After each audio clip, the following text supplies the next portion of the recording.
আসসালামু আলাইকুম। রনি জামালপুরি ব্লগ থেকে সবাইকে স্বাগত জানাচ্ছি। আমরা এই মুহূর্তে আছি মালয়েশিয়ার বুকিত বিনতাং অর্থাৎ জালাল টেম্পো। সেখান থেকে আমরা আজকে এই উবারে করে যাব পুত্রজয়া, যার উদ্দেশ্যে আমরা রওনা হয়েছি। আপনারা দেখতে পাচ্ছেন আমরা উবারে কল দিয়েছিলাম, উবারের গাড়ি এসেছিল, সেই গাড়িতে করে আমরা হোটেল থেকে রওনা হলাম পুত্রজয়াতে যেতে। পুত্রজয়াতে আমাদের একজন খেলোয়াড় রয়েছে, হাবিবের ফ্রেন্ড রয়েছে। আমরা সেখানে যাব এবং 2-3 দিন সেখানে ঘুরে বেড়াবো, এবং সেটি একটু শহর থেকে বাহিরের দিকে। আমরা উবার নিয়েছি, উবারে আমাকে দেখিয়েছে 44.50 রিঙ্গিত। আপনারা আমাদের সঙ্গেই থাকুন, আপনারা দেখতে থাকুন। আমরা শহরের মাঝখান দিয়ে যাচ্ছি, বিভিন্ন রকমের টানেল, বিভিন্ন রকমের ফ্লাইওভার, এর মধ্যে দিয়ে আমরা যাব। আসলে এই ভিডিওতে আমরা কেবলমাত্র মালয়েশিয়ার শহরের রাস্তাঘাট এবং বিভিন্ন রকমের স্থাপনা দেখাবো। মূলত এই উদ্দেশ্যে আমার ভিডিওটা করা। আমরা যাবার পথের সকল ভিডিও আপনাদের জন্য ধারণ করব এবং আমরা সেটি থেকে আপনাদেরকে পরিবেশন করব। আপনারা দেখতে পাচ্ছেন যে শহরের মধ্যে এই মুহূর্তে গাড়ির গতিটি কিছুটাই কম, এবং আপনারা দেখতে পাচ্ছেন অজস্র রাস্তা রয়েছে সেই মালয়েশিয়াতে। আপনারা যারা এসেছেন তারা জানেন, এবং যারা আসেনি তারাও জানেন যে আসলে এই শহরটির রাস্তা প্রচুর, এবং জ্যামের ওরকম জ্যাম কম হয়, কারণ আমরা দেখতে পাচ্ছি প্রচুর রাস্তা এবং টানেল, ফ্লাইওভার, তারপরে আপনাদের এলিভেটেড এক্সপ্রেস, এই টাইপের প্রচুর ব্যবস্থা এখানে রয়েছে। আমরা এই মুহূর্তে শহরের ভিতরেই রয়েছি। আপনারা দেখতে পাচ্ছেন যে আমরা যাচ্ছি, এবং এখানে যেটি হয় যে যারাই গাড়ি চালান তারা নিয়ম শৃঙ্খলা মেনে গাড়ি চালান, যেটি আমাদের দেশে হয়তো বা ওরকমভাবে হয় না, যার কারণে একটা জ্যাম লেগে থাকে। আপনারা দেখতে থাকুন আমার সঙ্গেই মালয়েশিয়া শহর, এবং এই শহর থেকে আমরা পুত্রজয়া যাব, এবং পুত্রজয়া গিয়ে সেখানে কিছু দৃশ্য ধারণ করব। আমরা চলতি পথে বিভিন্ন স্থাপনা এবং বিভিন্ন টানেল, তারপরে আপনাদের আন্ডারপাস, সব কিছু আপনাদেরকে দেখাবো।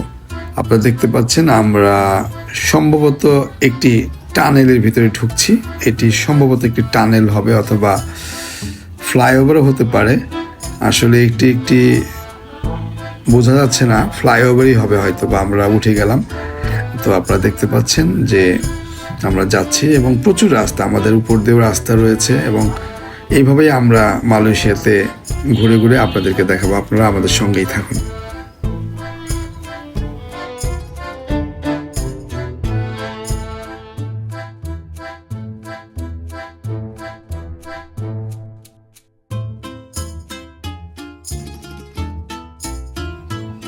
আপনারা দেখতে পাচ্ছেন আমরা টানেলে ঢুকে গেলাম, এবং এই টানেলটি বেশ বড়। আপনারা দেখতে পাচ্ছেন গাড়ির গতি প্রচুর, এবং আমরা টানেলের ভিতর দিয়ে যাচ্ছি। অসম্ভব সুন্দর একটি টানেল, এবং এই টানেলটি অনেক বড় টানেল বলেই মনে হচ্ছে, কারণ আমরা বেশ কিছুক্ষণ এই টানেলের ভিতরে রয়েছে। আপনাদেরকে পুরোটা ভিডিও করিনি, আমরা কেটে কেটে ভিডিও করেছি বলে আপনারা ওইভাবে বুঝতে পারবেন না। আপনারা দেখতে থাকুন টানেল, এবং আপনারা চলুন আমাদের সঙ্গে পুত্রজয়া। আমরা পুত্রজয়াতে গিয়ে আপনাদের সঙ্গে কথা হবে। ততক্ষণ পর্যন্ত আমাদের সঙ্গেই থাকুন এবং দেখতে থাকুন আমার চ্যানেলটিকে, এবং আমার চ্যানেলটিকে যদি ভালো লাগে তবে লাইক, কমেন্ট, সাবস্ক্রাইব এবং শেয়ার করতে ভুলবেন না। আপনাদের সঙ্গে কথা হবে সেই পুত্রজয়ায় গিয়ে। ততক্ষণ পর্যন্ত আমার সঙ্গে ভিডিওগুলো দেখতে থাকুন, আমার সঙ্গেই থাকুন।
দীর্ঘ পথ পাড়ি দিয়ে আমরা পত্রজয় পৌঁছে গেছি।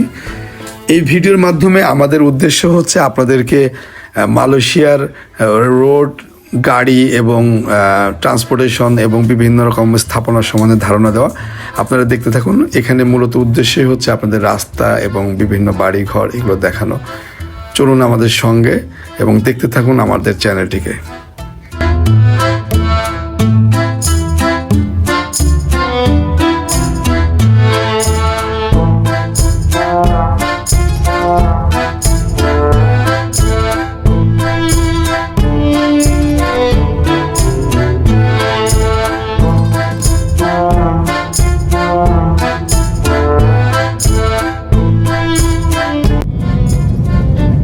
আমরা যাচ্ছি পুত্রজয়া, পুত্র হারমোনি।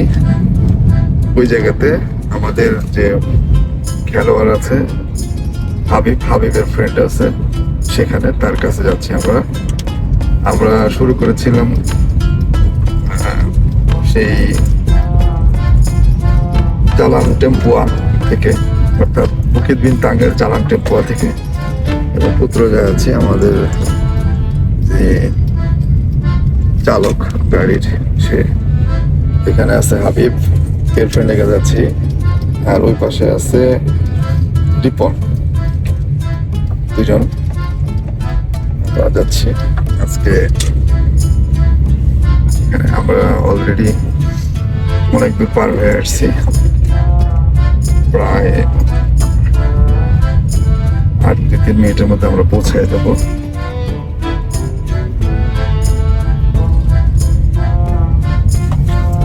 আমরা অ্যাঙ্গেল থেকে দেখাই এরকম, যদি দেখাই এরকম আমরা যাচ্ছি, সম্ভবত আমরা পৌঁছে গেছি। আমরা যাদের বাসায় বেড়াতে এসেছি, রিপনের ফ্রেন্ড, সে এই অ্যাপার্টমেন্টেই থাকেন এবং এই অ্যাপার্টমেন্টে বেশ বাঙালিরা অবস্থান করেন, যেটা কর্মজীবীরা যেভাবে থাকেন।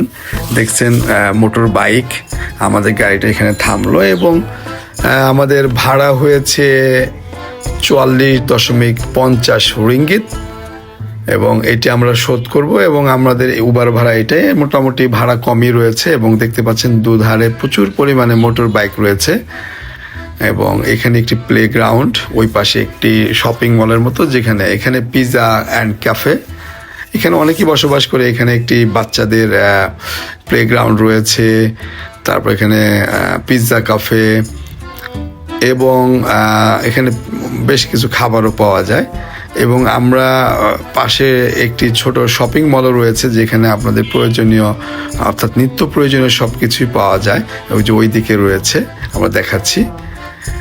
এবং এই অ্যাপার্টমেন্টগুলোতে রয়েছে, এবং এই অ্যাপার্টমেন্টগুলোতেও ছোট ছোট ক্যান্টিনের মতো ব্যবস্থা আছে। আমরা জুম করে দেখাচ্ছি আপনাদেরকে। আমরা এই অ্যাপার্টমেন্টের নিচেই একটি ছোট দোকান রয়েছে, আমরা সেখানে এসেছি। ডাবগুলো দেখা যাচ্ছে একটু রুক্ষ, বাট ডাবগুলো ভালো, একটু ঘষা মাজা থাকলেও ডাবগুলো ভালো রয়েছে। এবং এই ডাবের প্রাইস মূল্য হয়েছে 5 রিঙ্গিত, খুব বেশি দাম নয়। হ্যাঁ, আমাদের দেশের চেয়েও এখানে ডাবের দাম কম, আর এখানে ডাবের পানি অনেক বেশি। আমরা 3 জনেই এই দোকান থেকে ডাব খাবো। একজন বাংলাদেশি ভাই এই দোকানে জব করেন, উনি এই ডাবটি আমাদেরকে কেটে দিচ্ছেন। এই ডাবের দাম 5 রিঙ্গিত। যদি আপনি ডাবের সাইজ এবং পানির তুলনা করেন, বাংলাদেশের ডাবের চেয়ে বড়। সবাইকে আবারও ধন্যবাদ জানিয়ে আজকের এই ভিডিও এখানেই শেষ করছি। আমার চ্যানেলটিকে যদি ভালো লাগে তবে লাইক, কমেন্ট, শেয়ার করুন এবং আমার চ্যানেলটিকে সাবস্ক্রাইব করার জন্য সকলের প্রতি বিনীত অনুরোধ রইল। আসসালামু আলাইকুম। আমরা এই মুহূর্তে আছি তিবিলিসির ডায়মন্ড ব্রিজের ঠিক, আপনারা দেখতে পাচ্ছেন যে মেরিনা বেকে ঘিরে প্রচুর মানুষের সমাগম। 450 কিলোমিটার যাব রেলে।